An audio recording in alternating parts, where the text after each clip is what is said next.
allons beaucoup entendre parler de foot. Alors bien entendu, nous allons avoir autour de nous des gens qui aiment le foot, qui sont passionnés de foot. Et je me suis demandé, en tant que créative, ce que nous pouvions faire pour leur faire plaisir. Et bien voilà, quelques idées que je vous propose pour cet atelier. En particulier, nous allons prendre le temps de réaliser un tout nouveau foot show. Il n'a pas tout à fait les dimensions habituelles, regardez. Voici la taille d'un foot show habituel, à peu près 30 cm. Et voici celui que je vous propose de réaliser aujourd'hui, un peu plus de 60 cm. Il sera à coup sûr la mascotte de ceux qui sont fans de foot. Commençons par deux idées toutes simples à mettre en place. Pour accueillir vos amis ou apporter à votre intérieur une ambiance festive, voici des photophores dans lesquels il suffit de mettre une bougie LED pour allumer la passion du foot. Pour une soirée 100% foot, je vous recommande ces jolies serviettes en papier qui mettront tout le monde tout de suite dans l'ambiance d'un match. Notre footballeur est le 50e membre d'une grande famille. Le principe des faux foot chasse, originaire d'Amérique latine, est d'en offrir une pour chaque occasion de la vie. Mariage, bébé, entrée à l'école, métier, passion et j'en passe. Vous trouverez un grand nombre de modèles présentés en vidéo ou en tutoriel.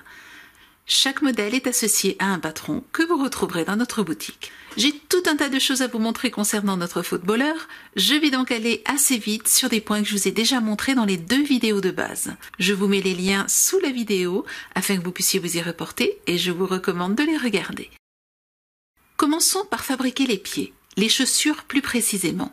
Chaque pied est composé d'une boule de 8 cm de diamètre et d'une de 7 cm de diamètre.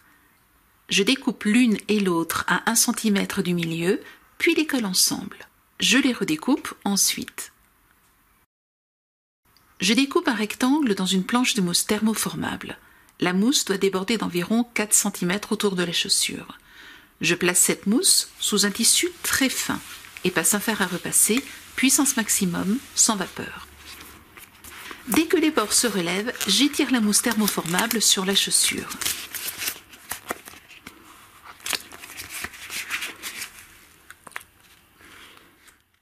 Je crée ainsi une coque. Pour la coller plus facilement, je découpe les angles du rectangle, puis mets de la colle chaude sur la planche, ce qui me permet de l'étirer et de la coller sur les boules. Je l'étire jusqu'à ce que les plis soient en dehors du polystyrène. Je maintiens quelques instants pour laisser refroidir, puis procède de la même manière pour tout le contour. Cette étape vous est montrée en détail dans la première vidéo présentant les bases de cette technique. Je colle ensuite les deux chaussures sur un rectangle de mousse rouge, ce sera la semelle, et je découpe le contour des chaussures. Je rajoute une bande de mousse d'environ 1,5 cm de large sur tout le contour. Là encore, la colle chaude me permet d'étirer la mousse, cette fois-ci sur le contour de la chaussure. Pour que les finitions soient plus jolies, je commence et termine de coller la bande du côté interne des deux chaussures.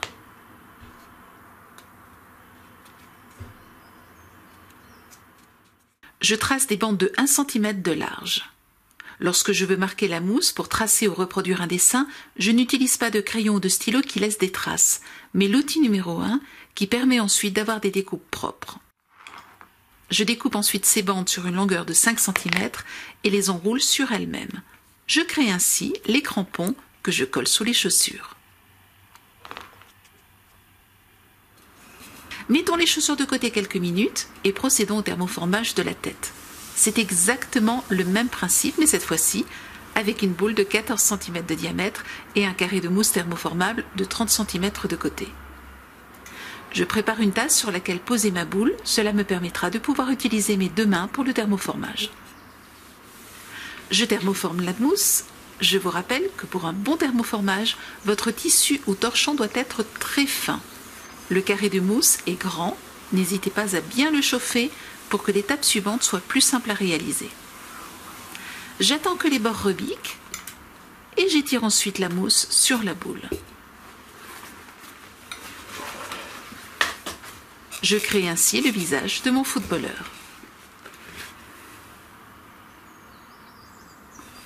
Je procède exactement de la même manière pour faire l'autre moitié, cette fois-ci en marron clair.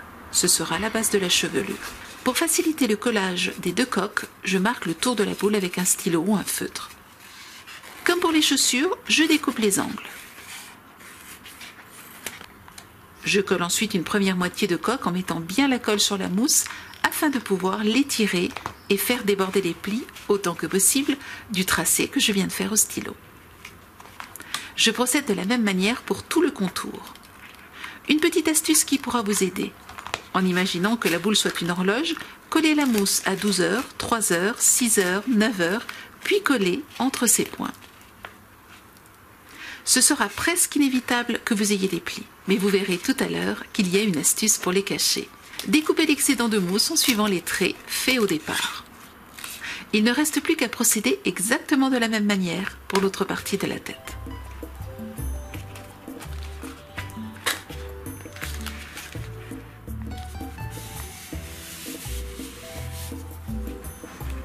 Comme pour les chaussures, découpez l'excédent.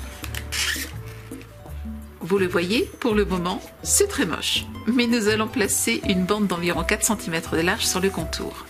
Si vous avez quelques plis, vous pourrez ainsi les cacher.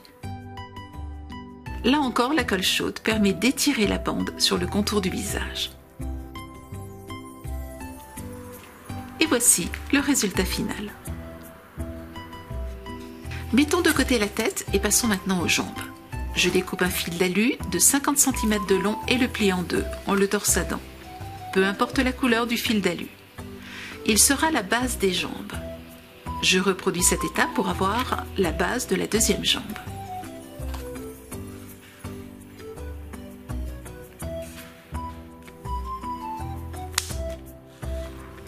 Je découpe un rectangle de 18 x 30 cm dans de la mousse thermoformable rouge et je colle le fil d'alu à une extrémité.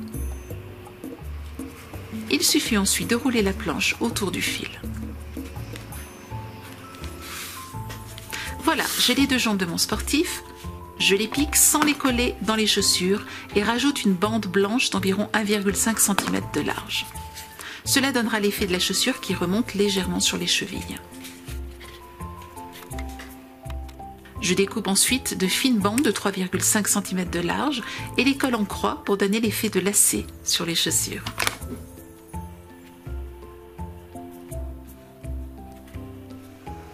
Je pique le haut du fil d'alu dans une boule de 12 cm afin de faire les deux trous qui me permettront de faire tenir les jambes. Je les élargis avec mon outil numéro 1. Puis je colle les jambes au tronc. J'utilise la pochette de patron pour reproduire et découper le short. Je plie en deux une jambe, une première moitié de short, et colle l'entrejambe. Je renforce le collage en ajoutant de la colle sur la tranche. Je laisse bien la colle refroidir et durcir. Je procède de la même manière pour la deuxième moitié du short. Je retourne ensuite les deux moitiés du short. Il est important ici de bien maintenir avec les doigts la partie collée et de mettre la pression sur la partie qui n'est pas collée. Ainsi, il n'y a pas de risque que le short se déchire.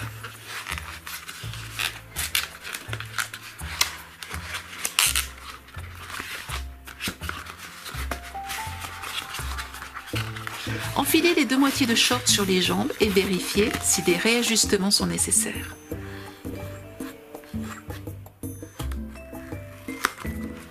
Collez une jambe.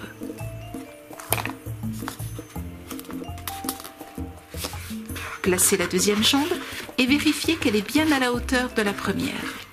Faites là aussi des ajustements si nécessaire.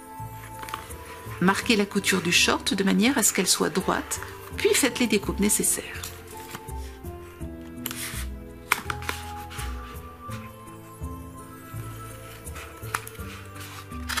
Collez ensuite la deuxième jambe.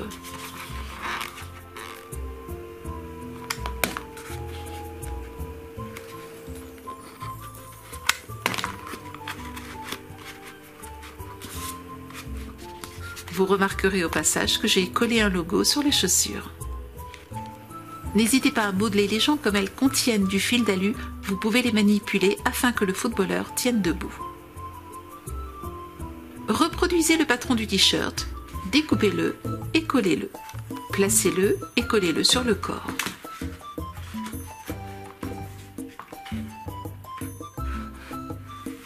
Remplissez le doigt de rembourrage, tassez bien. Reproduisez les bras et les manches du t-shirt. Collez-les sur le tronc du footballeur.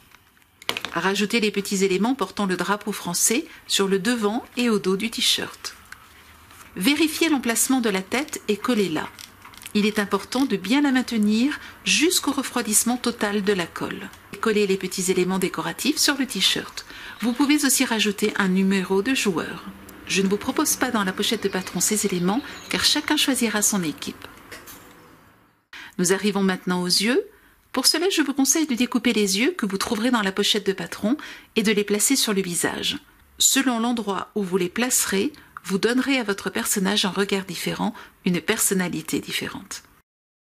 Tracez le contour extérieur. Découpez la partie dessinée, conservez-la et utilisez-la pour tracer le contour de l'iris. Redécoupez et tracez le contour de la pupille. J'utilise ensuite un pinceau fin pour peindre l'intérieur des yeux. Vous pouvez aussi, si vous n'êtes pas à l'aise avec un pinceau, utiliser des feutres acryliques. Vous les trouverez dans notre boutique. Je vous les ai souvent montrés dans les ateliers vidéo précédents. Remarquez ici la position de mon petit doigt. C'est lui qui stabilise ma main et me permet d'être précise.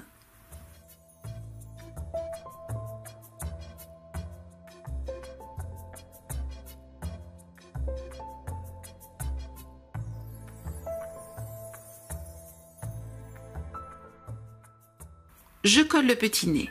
C'est tout simple, un rond de 2 cm de diamètre que j'ai thermoformé.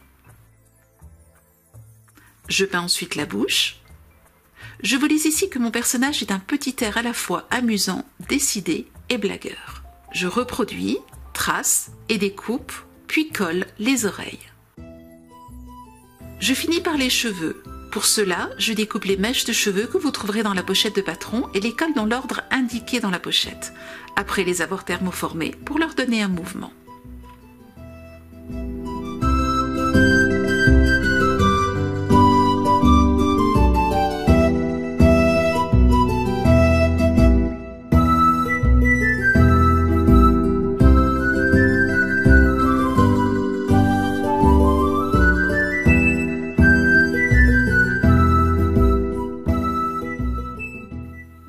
Vous avez aimé cet atelier? Vous aimerez certainement les produits que vous retrouverez dans notre boutique. Je vous souhaite une très belle semaine créative et je vous dis à la semaine prochaine. Au revoir.